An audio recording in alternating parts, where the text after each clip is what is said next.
Picture this. A Korean mafia heir stands in front of Seoul's most powerful crime families and says 5 words that destroy his entire future. This is Dorothy Walker, the woman I love. His parents drag him into a private room minutes later. They give him an ultimatum he'll never forget. Choose her, lose everything. Your inheritance, your position, your protection, your life as you know it. He doesn't hesitate. But here's what makes this story absolutely devastating.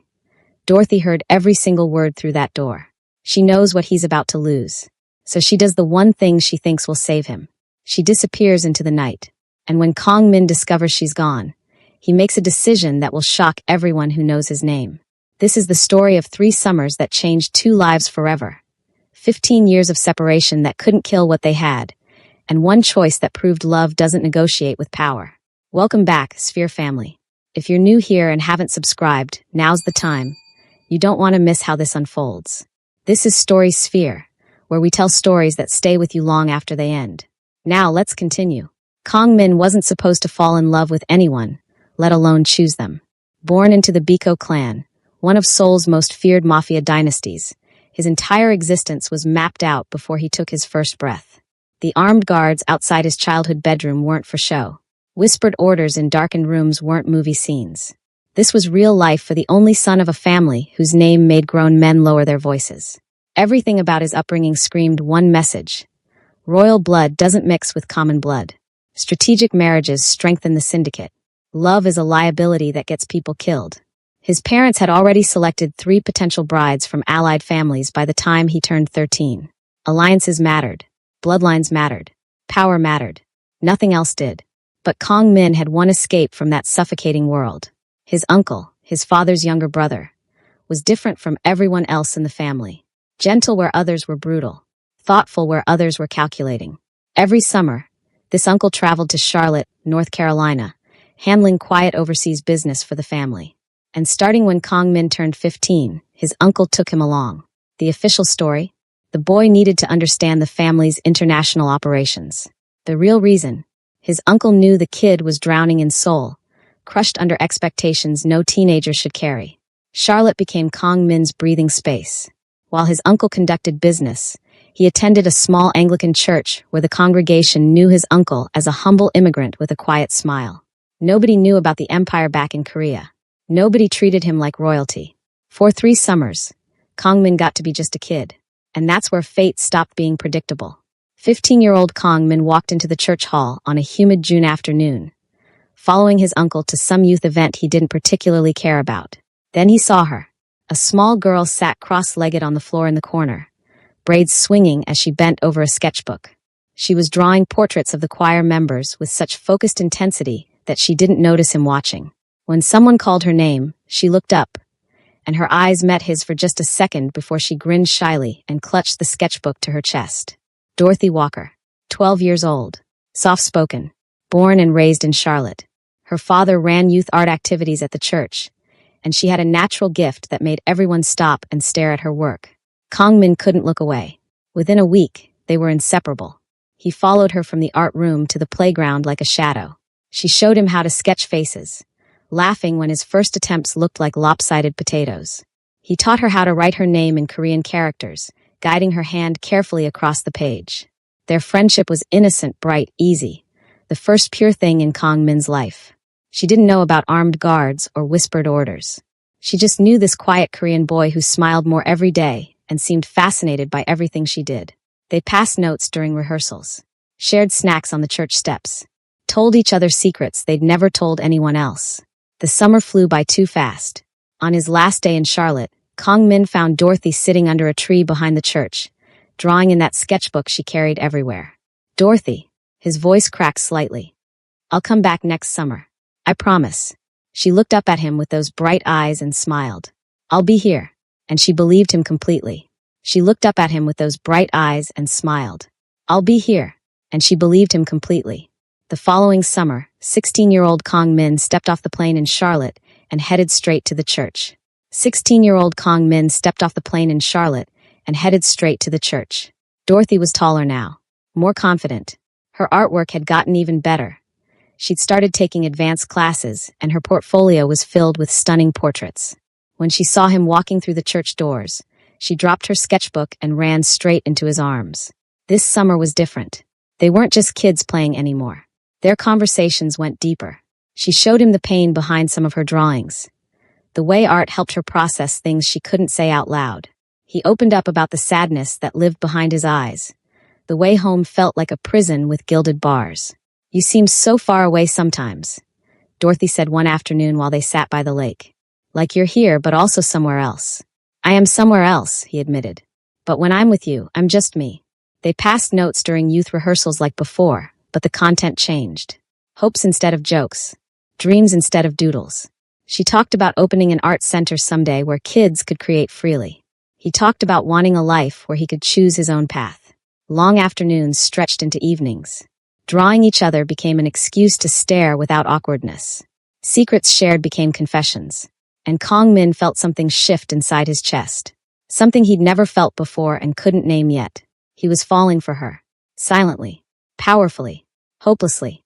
When he left at the end of summer, the goodbye felt heavier. Dorothy hugged him longer this time. "Next summer?" she asked. "Next summer," he promised. Neither of them knew what was coming. When he left at the end of summer, the goodbye felt heavier. Dorothy hugged him longer this time. "Next summer?"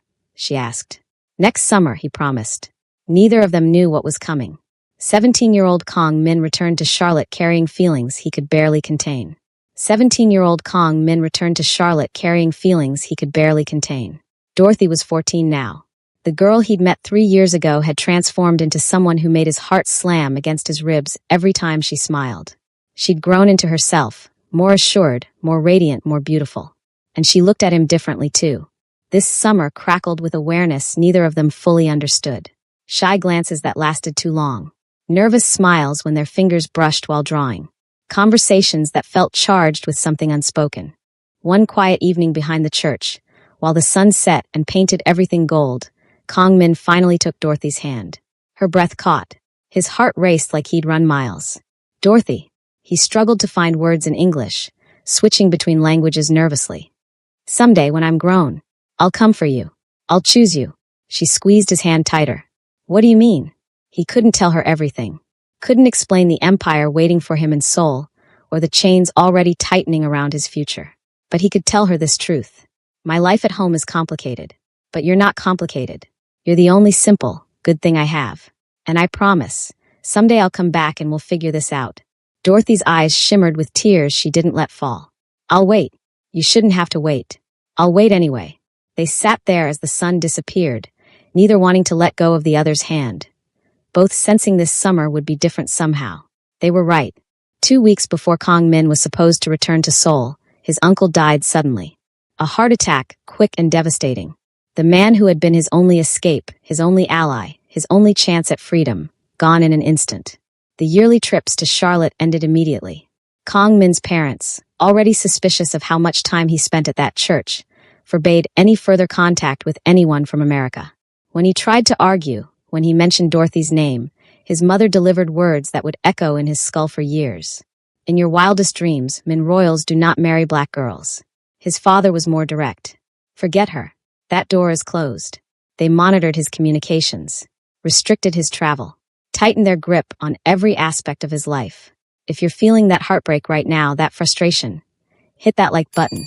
Because what happens next is 15 years of separation that should have killed this love. But it didn't. Stay with me, Sphere family. Kong Min couldn't reach out to Dorothy without putting her in danger. Couldn't explain why he vanished.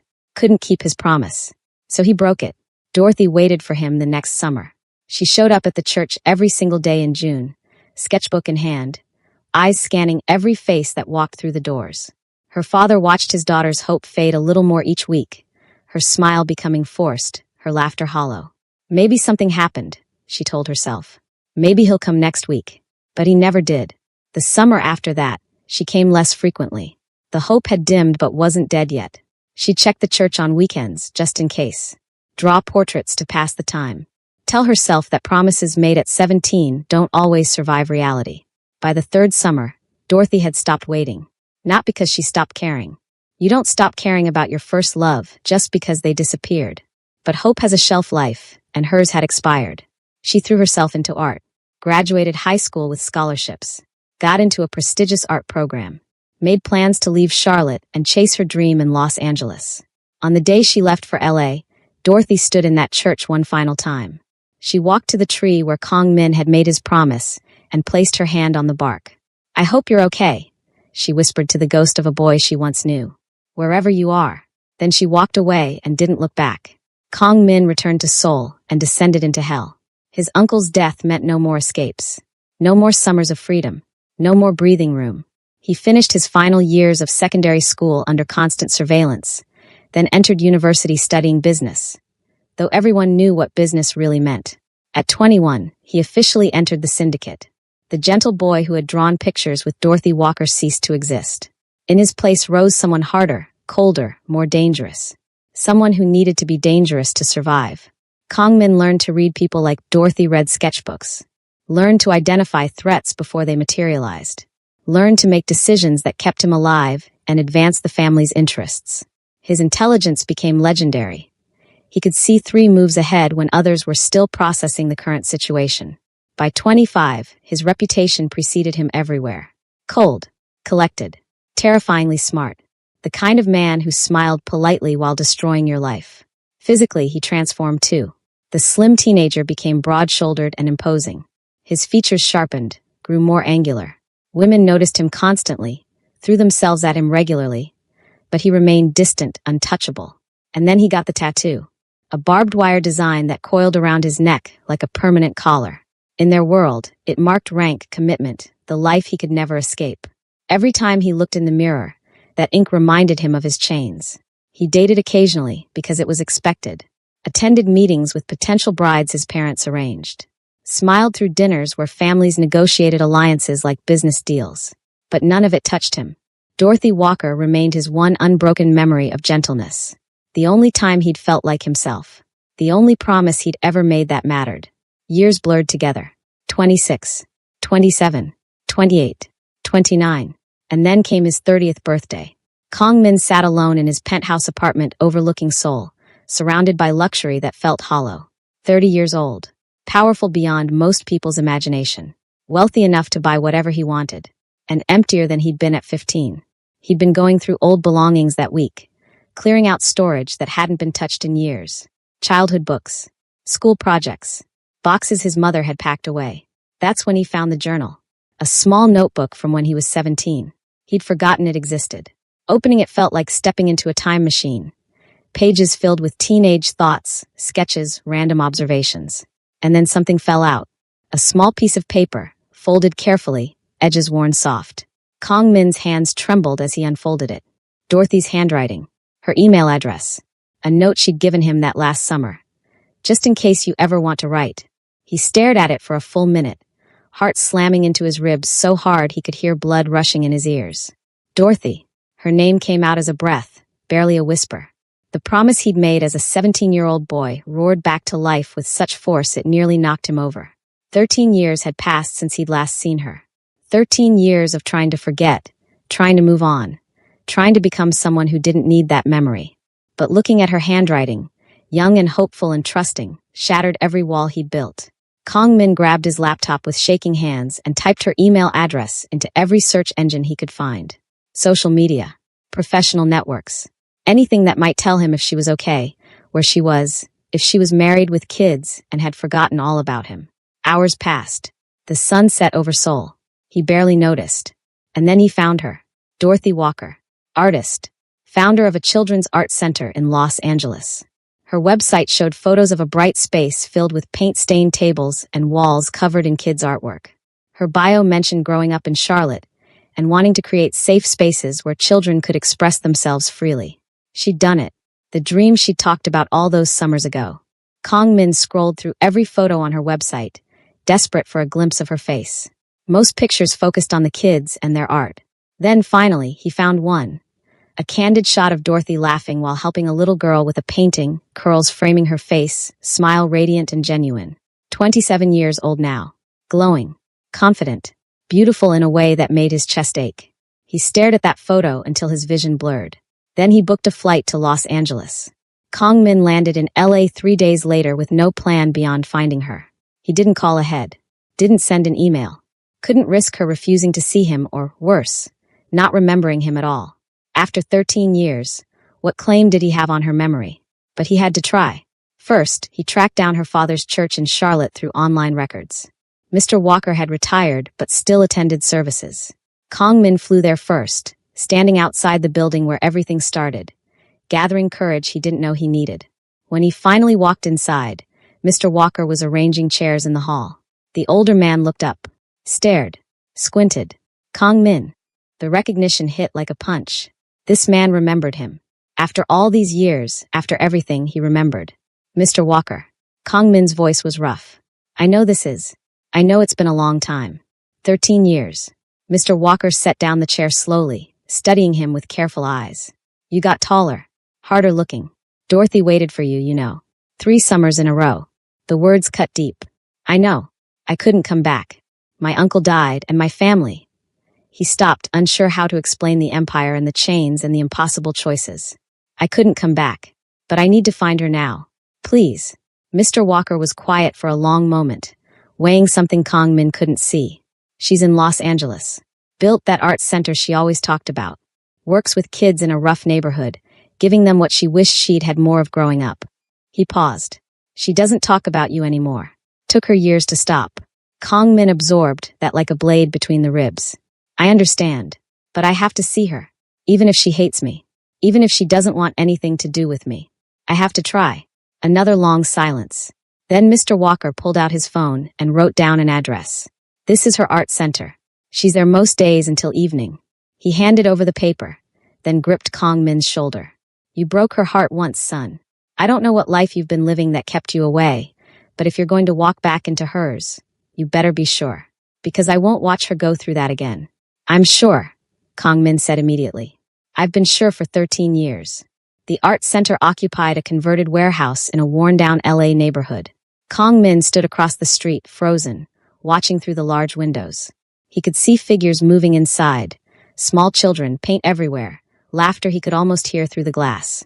And then he saw her, Dorothy Walker, 27 years old, standing in the center of organized chaos. A little boy tugged on her shirt while a girl showed her a painting, and she gave them both her full attention like nothing else in the world mattered. She looked exactly like herself, and nothing like the girl he remembered. Grown into her features. Confident in her body language. Radiant in a way that had nothing to do with physical beauty, and everything to do with becoming who you're meant to be. Kong Min couldn't breathe. He forced himself to cross the street. Pushed open the door. A bell chimed. Several kids looked up. A teenage assistant glanced over. And then Dorothy turned around. Their eyes met across the room. Everything stopped. Her face went pale, then flushed. The paintbrush in her hand clattered to the floor. She stared at him like he might disappear if she blinked. Kong Min. His name came out as a whisper, barely audible. He couldn't speak. Could only stare back at her, drinking in every detail, trying to memorize this moment in case it was all he got. Dorothy's hands came up to cover her mouth. Tears filled her eyes instantly. Is that really you? He managed a nod. Took one shaky step forward. The teenage assistant was ushering kids toward the back room, sensing something huge was happening. Within seconds, the main space cleared, leaving them alone surrounded by children's artwork and paint-stained tables. Kong Min's voice cracked. Started again. Dorothy, I came back. She made a sound, half laugh, half sob. And suddenly she was moving, running across the room. Throwing herself into his arms with such force he staggered backward. Kong Min caught her, wrapped his arms around her, buried his face in her curls. She was sobbing against his chest, fists clutching his jacket like she might fall apart if she let go. 13 years, she choked out. 13 years, Min. I waited and you never came and I thought something happened to you or you forgot or... Never. He pulled back just enough to cup her face in his hands, thumbs wiping away tears that wouldn't stop falling. I never forgot. Not for one single day. Dorothy, I'm so sorry. My uncle died and my family kept me away and I couldn't reach you without putting you in danger. And she kissed him. Desperate, messy, 13 years of longing poured into one moment. When they finally broke apart, both breathing hard, Dorothy was crying and laughing at the same time. You came back, she whispered, like she still couldn't believe it. I promised you I would. I'm just 13 years late. She laughed through tears, then really looked at him. Her fingers traced the edge of the tattoo on his neck, eyes widening slightly. What happened to you? Long story. He caught her hand, pressed it against his chest where his heart hammered. But I'm here now. And if you'll let me, I want to tell you everything. Dorothy searched his face, seeing the hardness, the danger, the years that had changed him. But underneath all of that, she saw the boy who'd drawn pictures with her under a tree in Charlotte. I have so many questions. I know, and I'm really mad at you. I know, but I never stopped. She trailed off, unable to finish. Neither did I, Kong Min said softly. Not for a second. They talked for hours after the art center closed. Dorothy locked the front door while Kong Min helped clean up paint and put away supplies. Small, domestic actions that felt surreal after everything. Then they sat on the floor surrounded by children's artwork, and he told her everything. About the empire he was born into. The Mafia dynasty that controlled his every move. How his uncle had been his only escape, and his death ended any chance of freedom. The way his family forbade him from contacting her specifically. The racism wrapped in classism, wrapped in traditions older than either of them. Royals do not marry black girls. He repeated his mother's words, watching Dorothy flinch. That's what she said when I tried to fight them on it. Dorothy was quiet for a long moment, processing. So you're really in the Mafia. Like actually, my family runs one of the most powerful syndicates in Seoul. I'm next in line to take over. He touched the tattoo on his neck unconsciously. This marks my rank, my commitment, the fact that I can never leave. Can't leave or won't leave. The question cut right to the heart of everything. Both. Neither. It's complicated, Dorothy. If I just walked away, they'd find me. Find anyone I care about. Make examples. That's how it works. You don't retire from this life. You either die in it or you become powerful enough that even your own family thinks twice about moving against you. She absorbed that, turning it over. So what changed? Why come find me now if nothing's different? Kong Min pulled out the small folded paper from his pocket. Her email address, worn soft from how many times he'd held it. I found this in my old journal. It's my 30th birthday this month, and I've spent 15 years trying to become someone who didn't need this memory. Someone who could forget you and move on and be the person my family needs me to be. He looked at her with raw honesty. But I can't. I tried, Dorothy. I really tried. And I can't. Tears slid down her cheeks again. I don't know what you want me to say. 13 years, Min. I built a whole life without you. I know. And I'm not asking you to throw that away. He struggled to find words. I needed you to know that I didn't forget, that I kept my promise, even if I'm impossibly late. And if there's any part of you that still feels what we had, I want to try. I want to figure out how to make this work. How? Dorothy's voice broke. You live in Seoul running a criminal empire. I live in LA teaching kids to paint. How would that ever work? I don't know yet, but I know I'm done living a life where you're just a memory. They sat there in silence, surrounded by the dreams Dorothy had built, facing the reality that some things don't have easy answers. Finally, she spoke. I need time. This is a lot, Min. You can't just show up after 13 years and expect me to. She stopped, shook her head. I need time. I'll give you whatever you need. I'm staying in LA as long as it takes. Even if it takes forever? Especially then. Over the next 3 weeks, Kong Min proved he meant it. He rented an apartment near Dorothy's art center. Showed up every day not to pressure her, but just to be present. He helped with kids' classes, taught them basic Korean phrases, fixed broken furniture, did whatever needed doing. Dorothy watched this powerful, dangerous man. Tattoo visible on his neck, designer clothes gradually replaced by paint-stained shirts. Transform into someone who listened to 7-year-olds explain their artwork with complete seriousness. You're good with them, she said one afternoon while they cleaned paintbrushes side by side. Kids don't care about where you come from. They just care if you're paying attention. He smiled slightly. It's refreshing. Is this what you want? Really? Because your life in Seoul sounds very different from washing paintbrushes in a converted warehouse. Kong Min set down the brush he was holding and turned to face her fully. Dorothy, I've spent 15 years in rooms filled with the most powerful people in Korea. Politicians, business magnates, other crime families. And I've never felt more myself than I do standing here with paint under my fingernails helping kids draw pictures. He paused. So yes, this is what I want. Something shifted in her expression. The walls didn't come down completely, but cracks appeared. My family's having a big gathering in Seoul next month, Kong Min said carefully. My 30th birthday celebration. It's a huge event. Everyone who's anyone will be there. Political figures, business partners, allied families. Sounds terrifying. It is. But I want you there. Dorothy's eyebrows shot up. You want me at a Mafia gathering? In Seoul. Are you insane? Probably. But I'm done hiding what matters to me. I want my family to see you. I want everyone to see you. And I want you to see what that life is really like so you can make an informed decision about whether there's any future for us. Min, if you come and decide this is too much, that I'm too much, that this world is something you want no part of, I'll understand. I'll respect it. But I need you to see it all before you decide. His dark eyes held hers intensely. Because if there's even a chance you could love me back, I need to know. Dorothy's breath caught. Who says I stopped? The air between them crackled. Then come to Seoul with me. See it all. Meet my family. Walk into that world with your eyes open. And then tell me if there's a way forward. She should have said no. Every logical part of her brain screamed that flying to South Korea to attend a Mafia birthday party was possibly the worst idea in human history. But the part of her that had waited 3 summers for a boy who never came back, the part that had never fully healed from losing him, that part whispered one word. Yes. 2 weeks later, Dorothy Walker stood in the doorway of the most intimidating room she'd ever seen. The birthday gala was held in a massive estate on the outskirts of Seoul. Traditional Korean architecture blended with modern luxury.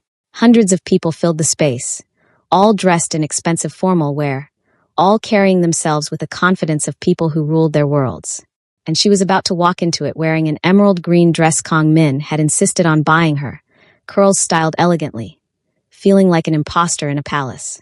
You ready? Kong Min appeared at her elbow, stunning in a tailored black suit that somehow made him look even more dangerous.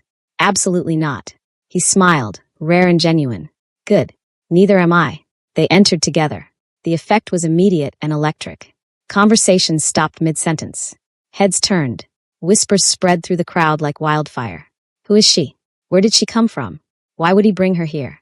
Dorothy felt hundreds of eyes dissecting her, judging her dress, her hair, her skin, her presence. The weight of their attention was crushing. But Kong Min's hand at the small of her back was steady. He guided her through the room, introducing her to people whose names she immediately forgot. Some were polite. Some were coldly curious. A few couldn't hide their shock that someone like her existed in someone like his orbit. Then his parents approached. Kong Min's mother was elegant and severe, beauty hardened by years of wielding power. His father exuded quiet menace, the kind of man who didn't need to raise his voice to make people obey. Min. His mother's voice was ice. Who is your guest? This was the moment. Everything hinged on what happened next. Kong Min took Dorothy's hand, threaded his fingers through hers, turned to face the entire room. Hundreds of people, all watching, all waiting. His voice carried across the space, clear and unwavering. This is Dorothy Walker, the woman I love. The room exploded into chaos. Shocked gasps. Immediate frantic whispers. Someone dropped a glass. The sound shattered through the stunned silence. Kong Min's mother went white, then red. His father's expression darkened dangerously. But Kong Min didn't let go of Dorothy's hand. Didn't look away from his parents. Didn't back down even a millimeter. I've waited 15 years to say that publicly. And I'm done pretending she doesn't exist. His parents dragged him into a private room 10 minutes later. Dorothy waited outside, heart hammering, hands shaking. She could hear raised voices through the heavy door. Korean words she didn't understand, but whose fury needed no translation. Inside, Kong Min faced his parents' wrath. Have you lost your mind? His mother's voice was venomous. Bringing her here? Declaring this in front of everyone? Do you understand what you've done? I know exactly what I've done. You've embarrassed this family, made us look weak, suggested that our blood means nothing and alliances don't matter and what? That I have a heart, that I care about someone beyond their strategic value. His father spoke then, voice low and deadly. You will end this now. Send her home. Apologize to the families whose daughters you've insulted. Resume your duties as heir with appropriate seriousness. No. The single word hung in the air like a bomb. No. His mother's voice rose. You dare refuse? I've done everything you've asked for 15 years. Entered the syndicate. Built our power. Made you richer and more influential than ever. And I'm done. Kong Min's voice was steel wrapped in silk.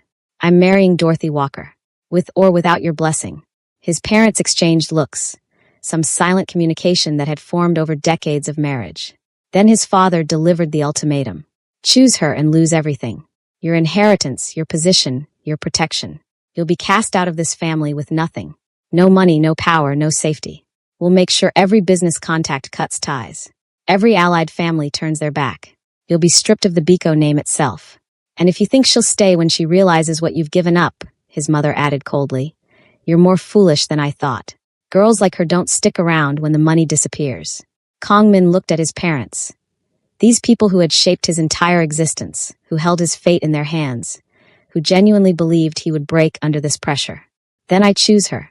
The words came out calm, certain, absolute. His mother laughed bitterly. You're throwing away an empire for some American girl you knew for 3 summers 15 years ago? This is insanity. No. Insanity is spending 15 more years, living the life you want instead of the one I do. I'm done. Min. I said I'm done. He turned and walked toward the door. If you leave this room with her, his father called out, you leave this family permanently. There's no coming back from this decision. Kong Min's hand touched the door handle. His entire future balanced on what he did next. He thought about soul, power, wealth, the empire waiting for him. Then he thought about paint under his fingernails and Dorothy's laugh, and the feeling of being himself for the first time in 15 years. I know, he said quietly, and walked out. Dorothy saw his face when he emerged, resolute, heartbroken, free. We need to leave. Now. He took her hand, and they moved through the crowd toward the exit. People stared, whispered, parted like water around them. They made it to the front steps before Kong Min stopped, turned back toward the estate one last time. Min. Dorothy's voice was small. What just happened in there? I chose you. What does that mean? It means I'm not going back. It means I'm done with this life. It means, his voice cracked slightly. It means I'm free. Dorothy's eyes filled with tears. But your family gave me an ultimatum. Them or you. And I chose you, Dorothy. I'll always choose you. They stood there on the steps, his entire world crumbling behind them, her heart breaking and soaring simultaneously. Let's go, he said softly. Let's go home. They left the estate together. Left Seoul. Left everything he'd ever known. But here's what neither of them realized. Dorothy had heard everything through that door. Every word his parents said. Every threat they made. The complete cost of choosing her. She understood what he was losing. An empire. A legacy. Protection. Everything that made him who he was in this world. And she couldn't let him do it. They flew back to Los Angeles in silence. Kong Min seemed lighter somehow, like shedding that life had removed physical weight. He held Dorothy's hand the entire flight, occasionally squeezing it like he needed to confirm she was real. But Dorothy's mind raced the whole time. He'd given up everything. For her. Because of her. A man who'd spent 15 years building power and influence had walked away from it all in under 5 minutes. Because she existed. The guilt crushed her. When they got back to LA, Kong Min wanted to celebrate. Talk about the future, make plans, figure out their next steps. But Dorothy was quiet, distant. What's wrong? He asked that evening in her apartment. Nothing. I'm just tired. But it wasn't nothing. That night, while Kong Min slept on her couch, Dorothy sat at her kitchen table and wrote a letter. Tears fell onto the paper, smudging ink, but she kept writing. She wrote about hearing everything through the door. Understanding the full cost. Knowing she couldn't let him sacrifice his entire life, his family, his legacy for her. She wrote that she loved him, had always loved him, would probably always love him. But sometimes love means letting go. She wrote that he deserved to live the life he was born into. Not throw it away for a girl he'd known 3 summers 15 years ago. She signed it. I'm sorry, Min. I heard your mom. You were born into royalty and I was not. Live the life you deserve. Then Dorothy Walker packed a bag, left the letter on her coffee table, and disappeared into the night. Kong Min woke up to devastating silence. Something felt wrong immediately. The apartment was too quiet, too empty. Dorothy. No answer. He found the letter on the coffee table. Read it once. Then again. Then a third time, hands shaking so badly he could barely hold the paper. No, this wasn't happening. He called her phone.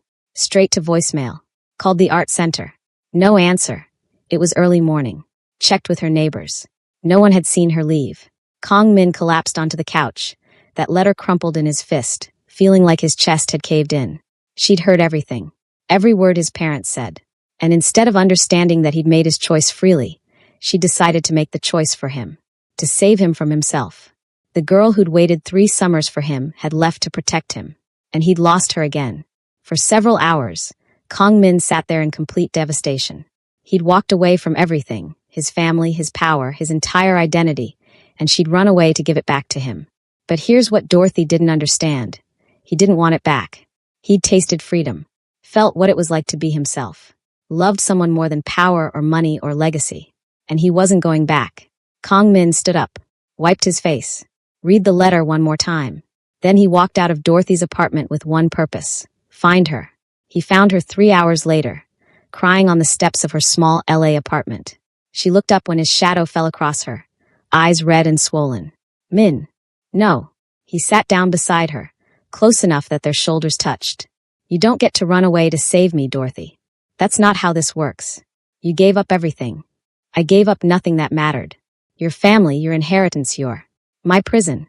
Kong Min turned to face her, cupping her face in his hands gently. Dorothy, listen to me. Really listen. I didn't lose anything when I walked out of that gala. I found something. Tears streamed down her cheeks. What? Freedom. Purpose. The ability to wake up every morning and choose what kind of person I want to be. His thumbs wiped away her tears tenderly. I found you. After 15 years of trying to forget, trying to move on, trying to be someone I'm not, I found you. And you think I want to go back to that life? Trade you for an empire? Choose power over this. But your parents will either come around or they won't. Either way, it's not your decision to make for me. His voice was firm but gentle. I made my choice, Dorothy. Freely. Knowingly. And I chose you. Not because I had to. Not because you asked me to. But because for the first time in my entire life, I got to choose something for myself. And I chose the girl who taught me how to draw portraits under a tree in Charlotte. The woman who builds safe spaces for kids to create. The person who makes me feel like the best version of myself.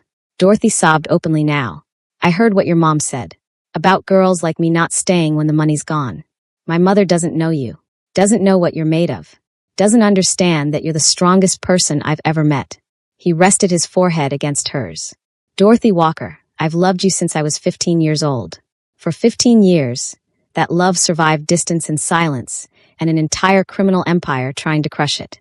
Do you really think I'd let you walk away now? I just didn't want to ruin your life. You are my life. The words came out fierce and certain. Everything else was just existing. This is living. They sat there on those steps, wrapped around each other, both crying now. I'm scared, Dorothy whispered. Me too. But I'd rather be scared with you than safe without you. What do we do now? Kong Min pulled back to look at her, a small smile breaking through. Now, we figure it out. Together. One day at a time. We build something new. Something that's ours. Dorothy searched his face, seeing the truth there, the certainty, the peace. You're sure? Really sure? I've never been more sure of anything in my life. She kissed him then, desperate and hopeful and terrified and certain all at once. When they finally broke apart, both breathless, Dorothy laughed through her tears. Your parents are going to hate me forever. They'll come around. Eventually. And if they don't, that's their loss. So what now? You're just going to stay in LA and teach art classes. For now, yes. Maybe I'll figure out other things I'm good at. Maybe I'll discover I'm terrible at everything except drawing stick figures with 7-year-olds. But I'll figure it out with you. That's all that matters. Kong Min moved into a modest apartment near Dorothy's art center. The contrast to his Seoul penthouse was almost comical. No marble floors. No armed guards. No view of the city skyline. Just a simple 2-bedroom with creaky floors and neighbors who smiled at him in the hallway. He'd never been happier. The first few weeks were an adjustment. Kong Min had never had to worry about a budget before. Never cooked his own meals, or did his own laundry, or figured out public transportation. Learning to live like a normal person in his 30s was humbling and occasionally hilarious. Dorothy found him staring at a washing machine one afternoon like it was a complex puzzle. Need help? I've negotiated multi-million-dollar deals with international crime syndicates, he said seriously. But this machine has 17 buttons, and I don't know what any of them do. She laughed until she cried, then taught him how to separate colors from whites. He threw himself into the art center with surprising passion. Turned out years of reading people and understanding psychology translated well to working with kids. He could tell when a child needed gentle encouragement versus firm boundaries, when art was therapy versus just fun. The kids loved him, called him Mr. Min, and showed him their drawings with pride. Didn't care about tattoos or past lives or anything except whether he'd helped them mix the perfect shade of purple. Words spread online about the transformation. Someone recognized Kong Min from Seoul.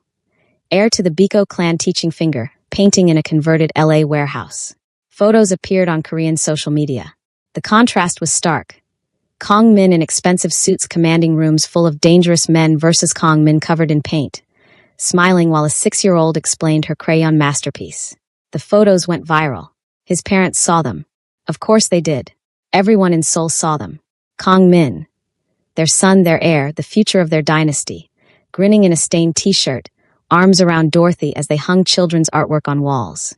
For the first time, his parents wondered if they'd made a terrible mistake. 3 months after Kang Min walked out, his mother called. He almost didn't answer. Saw the Seoul number, and his heart lurched with old fear and older pain. "Hello, Min." His mother's voice was different. Smaller somehow. "I saw the pictures." Silence stretched between them across thousands of miles. "You look happy," she said finally. "I haven't seen you smile like that since those summers in Charlotte." "Yes." A long pause. "I need to tell you something. Your father and I have been talking. A lot. About the choices we made. The things we said." Kang Min waited, barely breathing. "We were wrong." The words came out rough, like they hurt to say. "Not about everything. We genuinely believed we were protecting you, protecting the family. But we were wrong about what protection means. Wrong about what matters. Wrong about..." She struggled. "Wrong about Dorothy." "Mom, let me finish. Please." She took a shaky breath. "I said terrible things. About her, about your choices, about what kind of life you should have. And I've spent 3 months watching my son be happier teaching children to paint than he ever was running an empire. That's forced me to confront some ugly truths about the life we built for you." Tears burned Kang Min's eyes. "I don't need you to approve. I know. That's what made me realize how wrong I was. You don't need our permission to be happy. You don't need our blessing to love who you love. You left everything behind without hesitation because you'd already made your choice." Her voice broke slightly. "And watching you thrive without us has been both heartbreaking and illuminating." "What are you saying?" "I'm saying I want to know her. Dorothy. The woman who's done what 15 years of our planning couldn't do. Made you genuinely happy. If you'll allow it, I'd like to meet her properly. Not as a threat or a judgment, but as your mother trying to understand your life." Kang Min couldn't speak. Couldn't process this shift. "Your father agrees. We don't expect forgiveness. Don't expect you to come back to Seoul or resume your position. We want to be part of your life. Whatever that looks like now." They talked for 2 hours. Painful, honest, necessary conversations about the past and possible futures. When he finally hung up, Dorothy was watching him from the doorway. "Was that? My mother. She wants to meet you. Properly this time." Dorothy's eyes widened. "Seriously? Seriously?" She saw the pictures of us. Saw me actually happy. And it changed something. "Do you believe her?" Kang Min thought about it carefully. "I believe she's trying. That's enough for now." 6 months later, Kang Min's parents flew to Los Angeles. The meeting was awkward at first. Years of damage don't heal in an afternoon. But his mother watched how Dorothy interacted with children at the art center. Saw the way she and Kang Min moved around each other with easy familiarity. Noticed how her son's shoulders had loosened. His smile came quicker. His laugh sounded genuine. Over dinner that evening, his mother spoke directly to Dorothy for the first time. "I owe you an apology." "Several, actually." Dorothy blinked. "Mrs. Kang, I said inexcusable things. Made assumptions based on prejudice and pride and traditions that I'm realizing have caused more harm than good. You didn't steal my son. You freed him. And I'm sorry it took me months of seeing him actually happy to understand that." Tears filled Dorothy's eyes. "I just love him. That's all I've ever done." "I know. I can see that now." His mother's expression softened. "Thank you for not giving up on him. Even when we made it impossible. The reconciliation wasn't perfect. Old wounds still ached. But it was a beginning. If you're feeling that relief right now, that hope, share this video with someone who believes in love that fights back. Because we're almost at the moment you've been waiting for. The proposal is coming, Sphere family, and it's going to be beautiful. Stay with me." 2 months after that visit, Kang Min started planning. He'd been thinking about it for months, but wanted to wait until the timing felt right. Until Dorothy's laughter came easily, and his parents' acceptance seemed genuine, and their life together felt solid. One Saturday afternoon, he closed the art center early. Told Dorothy he needed her help with something. She walked into the main room and stopped. Every wall was covered in artwork. Not just from the kids, but pieces Kang Min had been secretly creating for months. Portraits of Dorothy at different ages. The tree in Charlotte where they'd sat together. The church where they met. Los Angeles sunsets. Moments from their story rendered in paint and charcoal and love. Min. She turned in slow circles, taking it all in. When did you? I've been working on them for a while. You taught me how to draw, remember? All those summers ago. This is everything those lessons became. Dorothy walked closer to one portrait. Herself at 12, braids and sketchbook, sitting cross-legged on the floor. This is how I've always seen you, Kong Min said softly from behind her. Exactly as you were that first day. Perfect. Whole. Mine. She turned to find him on one knee. Her hands flew to her mouth. Oh my God. Dorothy Walker. His voice trembled despite his attempt at steadiness. I've loved you since I was 15 years old. For 15 years, that love survived impossible odds. Distance. Silence. An empire that tried to crush it. And now, finally, we're here. Free. Together. Building something real. He pulled out a ring. Simple, elegant, perfect. I don't have the empire anymore. Can't offer you wealth or power or status. All I have is this life we're building. These kids we teach. This love that survived everything thrown at it. Tears streaked his face now. But if that's enough, if I'm enough, will you marry me? Dorothy was sobbing too hard to speak. Could only nod frantically. Is that a yes? Yes. She dropped to her knees in front of him. Yes, yes, 1,000 times yes. He slipped the ring onto her finger with shaking hands. Then they were kissing and crying and laughing all at once, wrapped around each other in a room full of art and memories and promises finally kept. They got married 6 months later in a greenhouse outside Los Angeles. The space was filled with vines and soft natural light, simple and beautiful. Dorothy wore a flowing white dress that made her look like she'd stepped out of a dream. Kong Min wore a tailored suit with his barbed wire tattoo visible. No longer a symbol of imprisonment, but a reminder of how far he'd come. Both families attended. Mr. Walker walked Dorothy down the aisle, tears streaming down his face. Kong Min's parents sat in the front row looking emotional and slightly overwhelmed. Their son was marrying for love in a greenhouse while children from the art center served as flower girls and ring bearers. It was nothing like the wedding they'd imagined for him. It was better. When Dorothy and Kong Min said their vows, there wasn't a dry eye in the building. I promise to choose you, Kong Min said, voice thick with emotion. Every single day. Even when it's hard. Even when the world says we don't make sense. I'll choose you. I promise to believe you, Dorothy responded. When you say you're happy. When you say you're home. When you tell me this is enough. I'll believe you. And I'll choose you right back. They kissed as husband and wife while everyone cheered. The reception was simple. Good food, better music, lots of laughter. Kids from the art center performed a song they'd written about love. Dorothy's father gave a toast about patience and faith. Kong Min's mother surprised everyone by standing up and speaking. When my son was young, I thought I knew what his life should look like. I was wrong about almost everything. She looked at Dorothy with genuine warmth. Thank you for showing him what happiness actually means. And thank you for not giving up on our family, even when we gave you every reason to. The evening ended with Dorothy and Kong Min dancing under string lights while their families and friends watched. No regrets, Dorothy whispered against his chest. Not even one. He pulled back to look at her. You. Just that we wasted 15 years. We didn't waste them. We lived them. And they brought us here. He kissed her forehead. Everything that happened had to happen exactly this way. So we'd appreciate this. They swayed together as night fell, beginning their forever. They spent their honeymoon in the Colorado mountains. 2 weeks of isolation, peace, and actually being newlyweds without the weight of the past pressing down. They hiked during the day and made love at night and talked about everything, dreams, fears, the future. I want kids, Dorothy said one morning over coffee. Like eventually. Not right away, but do you? Kong Min smiled. I've spent the last year learning how to be good with other people's kids. I think I'd like a chance to raise my own. Yeah. Teach them to draw. Tell them stories about their mother being the most stubborn, beautiful, talented woman who ever lived. Make sure they know that love is supposed to be a choice you make every day, not an obligation. Dorothy's eyes filled with happy tears. That sounds perfect. They talked about expanding the art center, maybe opening a second location. Kong Min mentioned possibly going back to school, studying something that actually interested him. Psychology maybe, or education. You could be anything you want now, Dorothy pointed out. No one telling you what to do or who to be. I know. It's terrifying and amazing. He pulled her close. But whatever I figure out, I know I want to do it with you. On their last day in Colorado, they sat by a lake watching the sunset.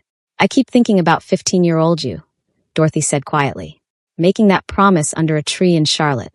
Did you know even then that you'd end up here? No, I just knew you were important, that what we had mattered. He squeezed her hand. But I think part of me always knew I'd come back. Even when it seemed impossible, something in me refused to let go. I'm glad you didn't. Me too. They watched the sun disappear, beginning the next chapter of their impossible story. A year and a half after their wedding, Dorothy gave birth to twins. A boy and a girl, arriving 3 minutes apart, tiny and perfect and screaming their arrival into the world. Kong Min stood in the delivery room holding both babies, completely overwhelmed and more terrified than he'd ever been facing down rival crime families. They're so small, he whispered, staring at the tiny girl in his left arm. How are they this small? Dorothy laughed exhaustedly from the hospital bed. That's what babies are, Min small. They named the boy James after Dorothy's father.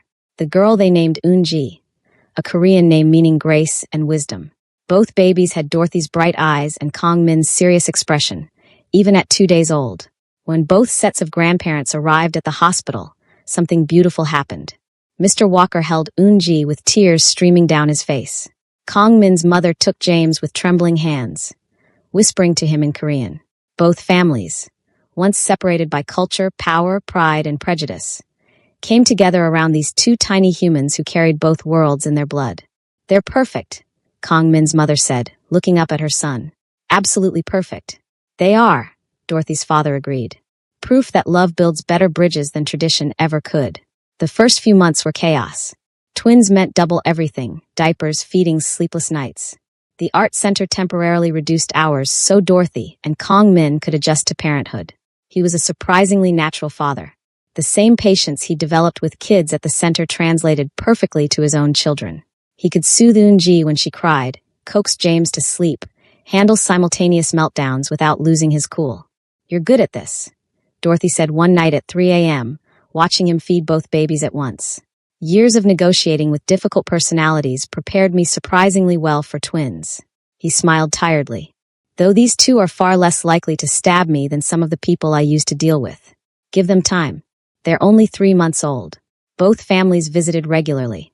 Kong Min's parents had essentially relocated part-time to LA, unable to stay away from their grandchildren. The tension that once existed between the families had dissolved into genuine friendship as they navigated grandparenthood together. James and Eunji's first birthday party was held at the art center. The entire space was decorated with artwork the kids had created. Banners and paintings and paper chains in every color imaginable. Both families attended along with friends, neighbors, and what felt like every child Dorothy and Kong Min had ever taught. The twins were passed around like tiny celebrities, soaking up attention, smiling at everyone with their 4 baby teeth. Kong Min's mother sat next to Dorothy's father, both of them watching the chaos with matching expressions of contentment. I never thought I'd see this, Mrs. Kong admitted. My son this happy, building this kind of life. Neither did I, Mr. Walker replied. After he disappeared that summer, I thought my daughter's heart might never fully heal. But look at them now. They watched Dorothy and Kong Min trying to help the twins demolish their individual smash cakes. Both babies more interested in smearing frosting everywhere than eating it. We almost destroyed this, Mrs. Kong said quietly. Our prejudice and pride almost cost them everything. But it didn't. They found their way back to each other. That's what matters. Still, I'll carry that regret forever. The things I said, the damage I caused. Mr. Walker looked at her with understanding. Then carry it forward. Use it to be better. Love them harder. Teach those babies that different backgrounds aren't obstacles. They're gifts. That's how you make it right. She nodded, wiping away tears. Later, after cake and presents and entirely too much chaos, the party finally wound down. Extended family helped clean up while Dorothy and Kong Min got the twins ready for bed. Both babies were thoroughly exhausted, sugar-crashed, and covered in frosting. Kong Min changed Eunji while Dorothy handled James, moving around each other with the practiced efficiency of parents who'd survived a year of twins. Once both babies were asleep, James in his crib, Eunji in hers, both making tiny snuffling sounds, Dorothy and Kong Min stood in the doorway watching them. A year ago they didn't exist, Dorothy whispered. Now I can't imagine life without them. Same. Kong Min wrapped his arms around her from behind, resting his chin on her shoulder. Sometimes I still can't believe this is real. That this is my life. Regret giving up the empire yet? Not even a little bit. He turned her around to face him. You know what I was thinking about today? What? That 15-year-old kid who made a promise under a tree in Charlotte. He had no idea how it would turn out. No idea if he'd ever see you again. But he meant it anyway. Promises made at 15 are usually forgotten by 20. Not this one. Never this one. He cupped her face gently. Dorothy, forever wasn't just a promise. It's real. It's this. It's us and those two tiny humans in there, and this life we built from nothing. It's real. She kissed him then, soft and slow and full of everything they'd survived to get here. 3 years later, the art center expanded to a second location. 6 years later, Kong Min finished a master's degree in child psychology and began working with at-risk youth. 8 years later, the twins started school and shocked exactly no one by being simultaneously artistic and stubborn. Kong Min's relationship with his parents continued healing. Slowly, imperfectly, but genuinely. They visited LA regularly, and eventually Dorothy and Kong Min took the twins to Seoul to understand that part of their heritage. The Biko clan continued operating without him. His younger cousin took over as heir. Life moved on. But sometimes, late at night when everyone else was asleep, Kong Min would stand in his modest apartment and marvel at how he got here. From a boy trapped in an empire to a man who chose love over legacy. From 3 summers in Charlotte to a lifetime in Los Angeles. From a barbed wire tattoo that meant chains to seeing it now as a reminder of what he escaped. He never regretted his choice. Not once. Not even in the hardest moments when money was tight or the past came calling or the weight of starting over felt crushing. Because every morning he woke up to Dorothy beside him. Every evening he came home to children who loved him for who he was, not what he represented.